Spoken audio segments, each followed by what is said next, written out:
Okay, so it has been roughly a year since I stopped making content and whatnot.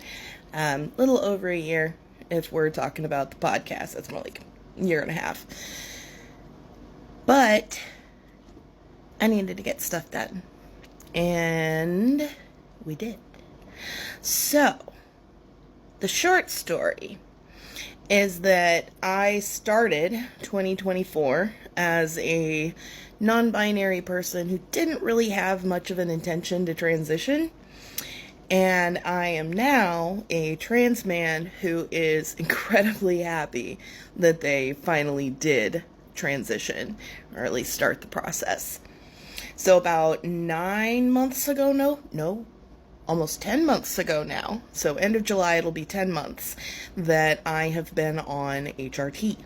It's been about a year and a half since I had the uterus, and then top surgery is basically the next thing on the docket. So, with all of that going on, when the election happened and I saw how my community was responding back in Colorado, and it became very clear very quick that that was no longer a safe community for me. So we made the decision, myself and my partner, to relocate to the Pacific Northwest and to seek a better life in a much more inclusive and welcoming area. And we got a lot of folks who said, oh, it's not going to actually be that different. It's going to be way too expensive. This is a bad idea. I really don't think you should do this. And we were undeterred. I mean, we're mid-40s. We have no F's to give anymore. We are just looking to have a good life. And we couldn't have that in Colorado. So, we made did we do it in 3 days, I think? 3 days to drive from Colorado to our new community in Washington. And it was an experience. I had not been through most of those states in probably more than a decade, and it certainly has not gotten better in those areas.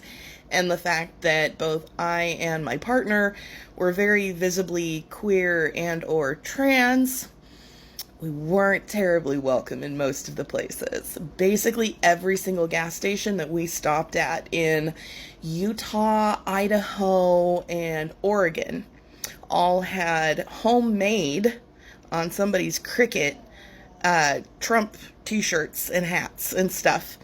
It was pretty cringe. And so we did our best to book it through down the road and get ourselves to our new place. And we didn't really breathe a sigh of relief until we actually got past the border into, decently into Washington and into more of a urban, suburban area. Because the more rural you are, even in places like California, Oregon, Washington, Colorado, it's very conservative. And so it's not super safe, not super fun. So it was awesome to get to our new place. Now, the very first stop that we made was the grocery store. So we could grab some stuff, head over to the hotel, etc.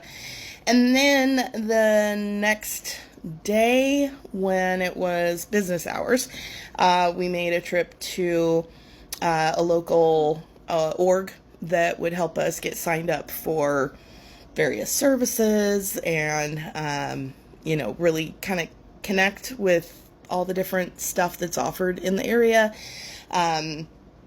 Primarily, it was so we could get our Medicaid and everything switched over as quickly as possible, and that was a super smooth process. It was awesome. Loved it. They have a coordinated entry program in Washington that is frankly phenomenal. As someone who has worked in similar nonprofit orgs in the past, I really appreciate the way that they have truly coordinated so many disparate and otherwise unrelated orgs into this lovely web of support that is easy to access because you just got to go to one place instead of 12.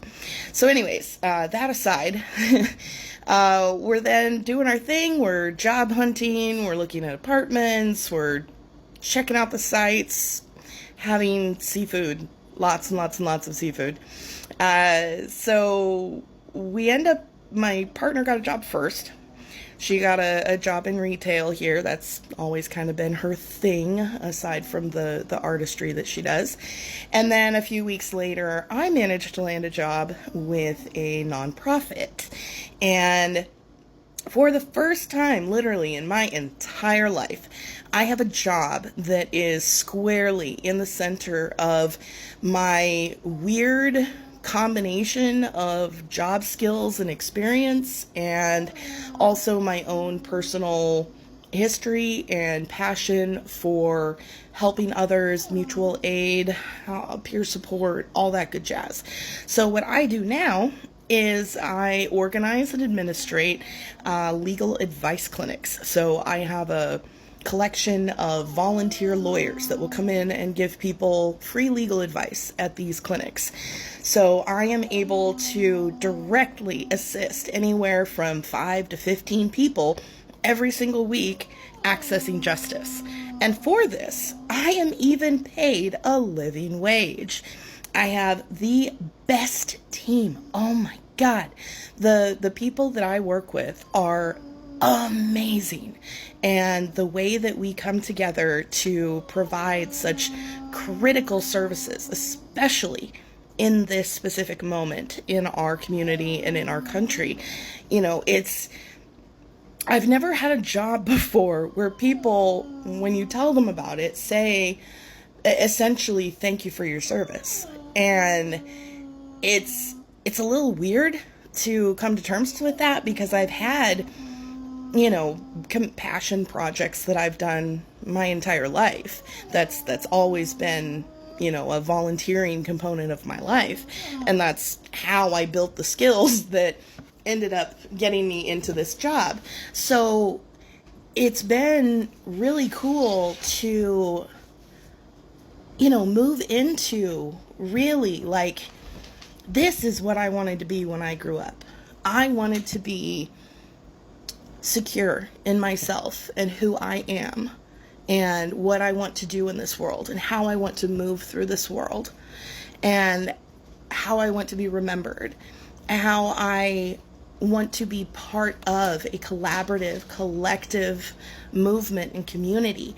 I want to be part of a diverse community. And the place that we're living now, we run into not just queer, but trans people constantly, all day, every day, everywhere we go. Always trans people around us. There's queer people everywhere. I get mistaken for a butch lesbian a lot, and it's getting real annoying. So that's part of why the top surgery has become such a high priority for myself right now, because I'm so close to vaguely passing as a guy, and the boobs give it away every time. But I'm in an awesome new place. I have an amazing partnership with my girlfriend. We have our adorable little Pibble. I have a job that gives me a living wage and fulfillment and allows me to really make a difference for real people every single day. And having that ability has really helped me keep my, sanity through all of this, because it's only going to get worse. And we have to get together for all of that. So stay tuned. I plan to have a lot more content on mutual aid, how we can support each other through all of the craziness that is going on. Welcome back, TikTok.